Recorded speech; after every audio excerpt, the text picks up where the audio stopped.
स्वाभाविक रूप से आने वाले समय में बहुत सी चेंजेस हुए हैं। मुंबई के एयरपोर्ट में काफ़ी वेटिंग लिस्ट होती थी। तब वहाँ एयरपोर्ट अथॉरिटी ने वहाँ का जो रिवर था मीठी नदी का, उसके ऊपर एक ब्रिज बनाया और ब्रिज बनाने के कारण समय बच गया तो ज़्यादा फ्लाइट्स वहाँ से उड़ने लगी। ऐसी छोटी छोटी बातें जो है जिसको करने से निश्चित प्रमाण में हमें विकसित होने में मदद होगी। मैं जब शिपिंग मंत्री था तो मैंने एमपीबीएस सी प्लेन हमारे देश में लाने की कोशिश की। मैं खुद उस हवाई जहाज में बैठकर मुंबई के समुद्र में उतरा हूं और उसके बाद ये एमपीबीएस सी प्लेन के कानून बनाने थे।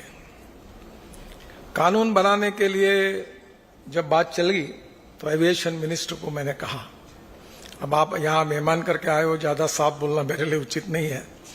आप लोगों को जल्दी जल्दी काम करने की आदत नहीं है, डिले बहुत होता है।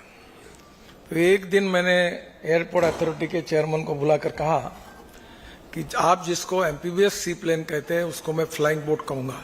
ऑलरेडी कहता हूं क्योंकि पानी में चलती है। तो कानून बनाने का अधिकार तुम्हारा भी है और मेरा भी है, और महीने भर में तुमने निर्णय नहीं किया तो मैं अपना कानून बना के बिल फाइनल करके पार्लियामेंट में दे दूंगा, फिर आप चिल्लाते रहना। ये कहने के बाद फिर कानून बना।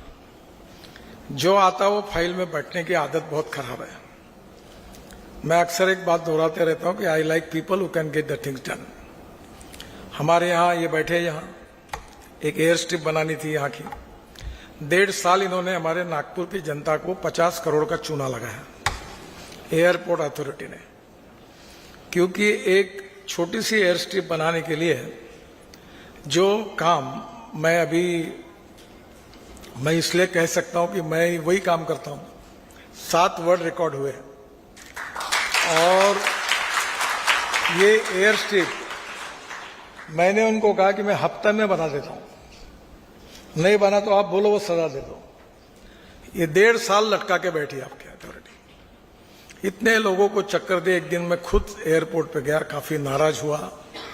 मैंने एयरपोर्ट एविएशन सेक्रेटरी और मिनिस्टर को बुलाया, खूब डांट पिलाई मैंने उनको, क्योंकि वो एयर स्ट्रिप करने वाला कॉन्ट्रैक्टर एक इंजन ट्रोलर लगा के खड़ा रहता था 1.5 साल। उसने कहा और लोगों को कहते थे कि नितिन गडकरी जी और देवेंद्र फडणवीस चुनाव का टाइम है, उनकी स्पेशल फ्लाइट आती है, इसलिए हमने काम नहीं किया। ये ऐसे काम से काम नहीं चलेगा।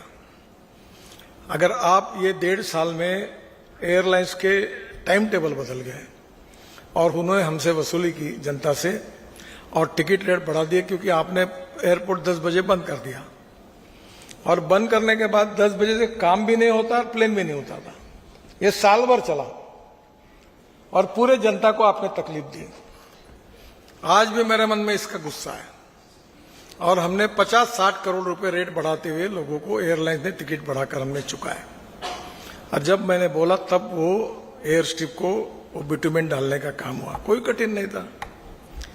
एक 4-5 रोलर लगा के डे एंड नाइट काम करते, 7-8 दिन में। तो अभी मेरे डिपार्टमेंट में यही रोड बनाते हैं, 40 किलोमीटर पर डे रोड बनाते हैं। और अभी हमने 3 वर्ल्ड रिकॉर्ड किए थे। तो पहला था बड़ौदा मुंबई हाईवे पर, दिल्ली मुंबई हाईवे पर हमने, तो ये जो तुमने जितनी एयर स्ट्रिप बनती उतना काम 2 दिन में किया था और आपने 1.5 साल हमको तकलीफ दी। अब मेरा अच्छा नहीं बोलना आपको, आप मेहमान करके आए हो, पर मेरा भी दर्द है तो मैं आपको बताऊं। तुमको 6वां वेतन आयोग लो, जो कुछ बातें करो, पर financial audit is important, but performance audit is more important than financial audit. अभी आपके नियम जो बने हुए हैं वो समय के अनुसार बदलने चाहिए। वर्ल्ड में क्या नियम है एटीसी का? मैं अक्सर, बहुत बार मुझे मौका मिलता है कि मैं हेलीकॉप्टर से दिल्ली से स्पेशल फ्लाइट से इधर उधर जाना पड़ता है। तंग आ गया मैं। एक तो हेलीकॉप्टर में बैठने के बाद 1-1 घंटा उड़ने की परमिशन नहीं मिलती। फिर मिली तो मुझे अगर मथुरा जाना है तो पहले मुझे हरियाणा जाना पड़ता है और पूरी प्रदक्षिणा मार के एयरपोर्ट अथॉरिटी को नमस्कार किया, फिर मथुरा। चौबे करके एक सेक्रेटरी थे, तब मैंने उनको बताया था कि ये नियम बदलो वर्ल्ड स्टैंडर्ड के। तो उन्होंने कहा हम बनाए तो 5000 फुट के नीचे वो आपके कंट्रोल के बाहर करेंगे, ऐसा उन्होंने बताया था। हुआ ही नहीं। अभी मैं एक दिल्ली में द्वारका एक्सप्रेस हाईवे बना रहा हूं, और द्वारका एक्सप्रेस हाईवे के बाद एक टनल बन रही है, एक ब्रिज बन रहा है एलिवेटेड रोड का। एक दिन आके बंद कर दिया काम। अब एक दिन वो प्रोजेक्ट 10,000 करोड़ का है। वो कन बातें महीना 1.5 महीना यही चलता रहा। पहले परमिशन ली थी, हाइट कितनी है क्या है, अटका दिया। फिर मैंने ज्योतिराज सिंधे जी को कहा, सेक्रेटरी संजीव कुमार करके थे, महाराष्ट्र कैडर के मेरे पहचान के थे। फिर उनको कहा कि फिर उन्होंने परमिशन दी। तो तुम्हारे अधिकारी की जब बात करते हो तो थोड़ा करते हुए की तरफ भी ध्यान दो, क्योंकि ये डेवलपमेंट होने वाली है। ये नागपुर के बारे में जो आप कहते हो, मैं जब 95 to 2000 मंत्री था तो टाटा कंसल्टेंसी के एक हेम्बाड़कर करके आए थे, और उन्होंने मुझे बताया कि नागपुर से रोज 350 हवाई जहाज ऊपर से जाते हैं।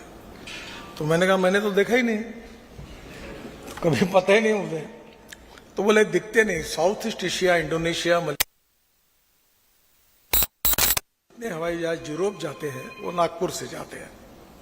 और मेरा कंसेप्ट ये है कि वो जो कार्गो लेकर जहाज निकलेंगे वो नागपुर उतरेंगे, और नागपुर में फ्यूएल लेंगे और फिर उड़ के जाएंगे। तो फ्यूएल के वजन कम होने के कारण कार्गो ज्यादा बढ़ेगा और उसमें इकोनॉमिक वायबिलिटी आएगी। और इसी पर इंटरनेशनल एयर कार्गो हब और पैसेंजर हब करके मिहान का काम उस समय मैंने शुरू किया था। आज मिहान काफी बड़ा हुआ। अभी वहां कल ही मेरे पास जीएमआर वाले आए थे, और वो एयरपोर्ट का काम जल्दी से शुरू हो, इसके लिए मुख्यमंत्री जी और मैं कोशिश कर रहे हैं। और बहुत बड़ा एयरपोर्ट बनने वाला है, इंटरनेशनल एयरपोर्ट है, पोटेंशियल है। एविएशन में 22% राइज है, और अभी ये एमपीबीएस सी प्लेन शुरू नहीं हुए हैं। मेरे एक मित्र है, उनको मैंने आग्रह किया, जिनकी एयरलाइंस है, उन्होंने 100 ये एमपीबीएस सी प्लेन लेने की तैयारी की थी, और उड़ान में उनको अनुमति भी मिली थी। पर दिक्कतें यही है कि कल्पना ये थी कि यमुना से हवाई जहाज उड़ेगा और ताजमहल के पीछे उतरेगा 15 मिनट में, 2 घंटे में ताजमहल देखेंगे और फिर उड़कर वापस यमुना में आएंगे। कठिन नहीं है वो। अब बड़े प्रमाण पर वर्ल्ड में अनेक जगह पर इस प्रकार की व्यवस्था हुई है। अभी मुंबई में एयरबोट, विशेष रूप से नए एयरपोर्ट में जेटी बनाई है।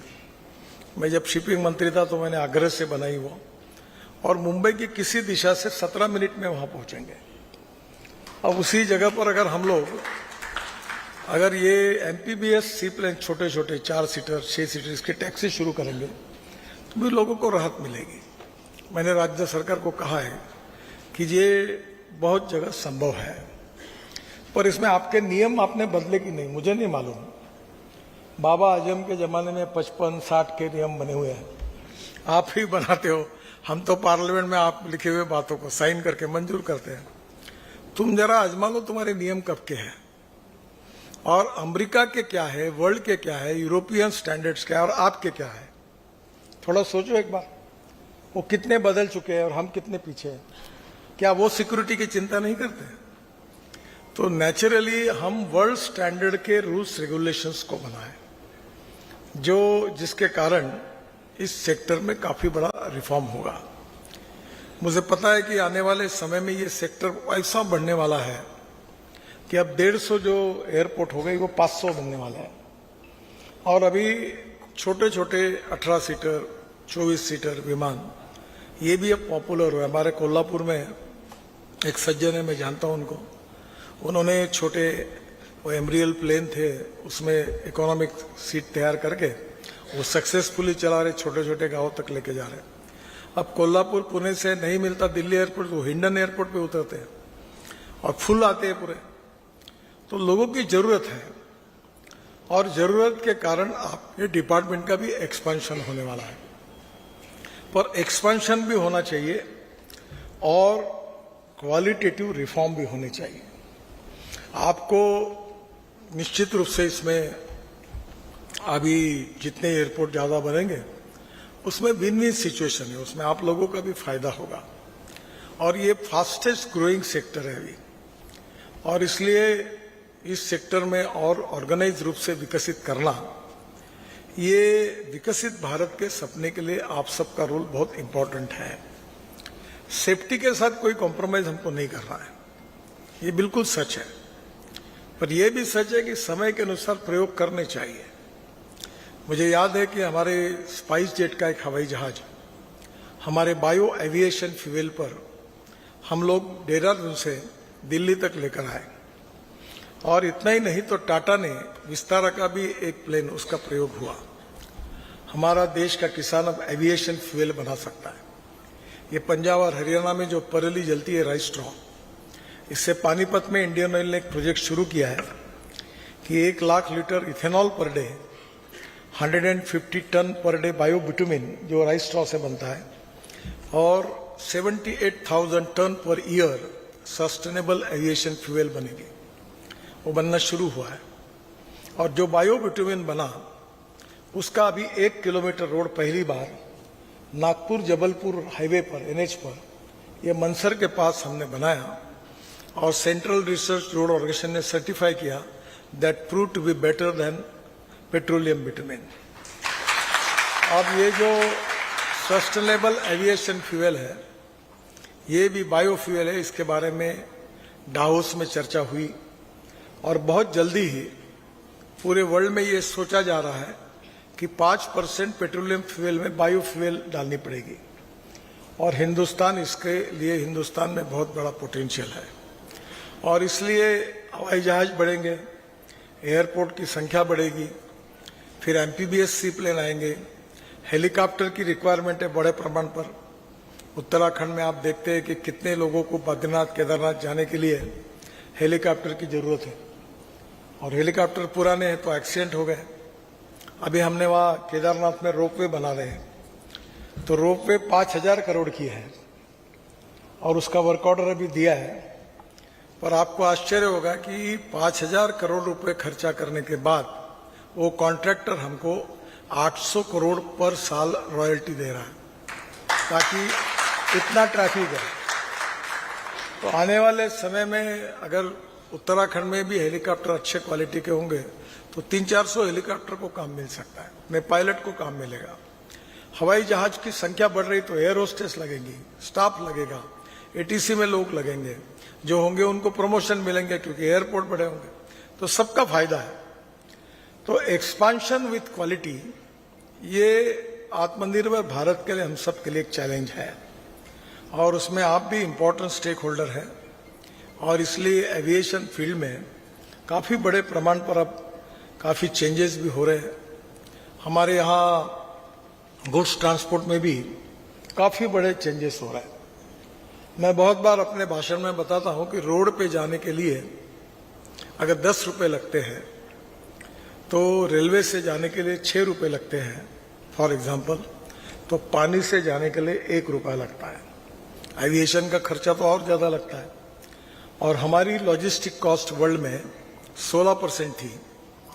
अभी इतने में ही KPMG ने एक रिपोर्ट प्रकाशित किया है, और उसमें उन्होंने कहा है कि अब लॉजिस्टिक कॉस्ट 6% कम हुई है, और मैंने तय किया कि दिसंबर एंड के पहले वो 7% कम करके हम 9% पर लाएंगे, सिंगल डिजिट में। तो अगर लॉजिस्टिक कॉस्ट अगर 9% हो गई तो हमारा एक्सपोर्ट 1.5 गुना होगा, हम ज्यादा कॉम्पिटिटिव बनेंगे। तो आज विशेष रूप से ये भी आवश्यकता है कि पुराने प्लेन जो होते हैं उसको कन्वर्ट करना गुड्स में, ये बहुत फायदे का है। मैं आपके जैसा एक्सपर्ट नहीं हूं, पर मैंने एक हवाई जहाज वाले कंपनी को कहा था, बहुत बड़ी कंपनी, उनके पास 200-300-400 जहाज है, तो मैंने कहा तुम एक बात याद रखना, जो आदमी को धोने का काम करता है वो लॉस में जाता है, और जो माल धोने का काम करता है वो प्रॉफिट में जाता है। तो बोले मैं क्या करूं? बोले तेरी चेयर निकाल के बैग बाहर और तुम माल रख कर काम शुरू कर, तुमको प्रॉफिट बढ़ेगा। और अभी उन्होंने काफी पैसेंजर इसको कन्वर्ट किया, वो अच्छा धंधा मिला उनको। तो नेचुरली अभी फार्मास्यूटिकल के लिए, इंजेक्शन के लिए, जैसे कोविड के लिए जो हमने इसको सबको भेजने के लिए हवाई जहाज की जरूरत पड़ी।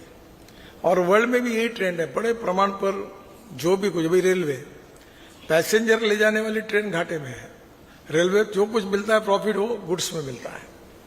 रोड पर हमको टोल जो मिलता है वो ट्रक का मिलता है, कार से कोई प्रॉफिट नहीं मिलता।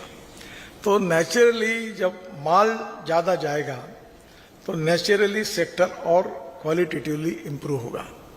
और technology point of view of digital के कारण, आईटी के कारण काफी चीजें बदल गई है और हमको अपग्रेडेशन ऑफ टेक्नोलॉजी, मॉडर्नाइजेशन और वर्ल्ड स्टैंडर्ड के रूल्स एंड रेगुलेशन के साथ हमारा बराबरी में पहुंचना बहुत जरूरी है और ये आवश्यक भी है।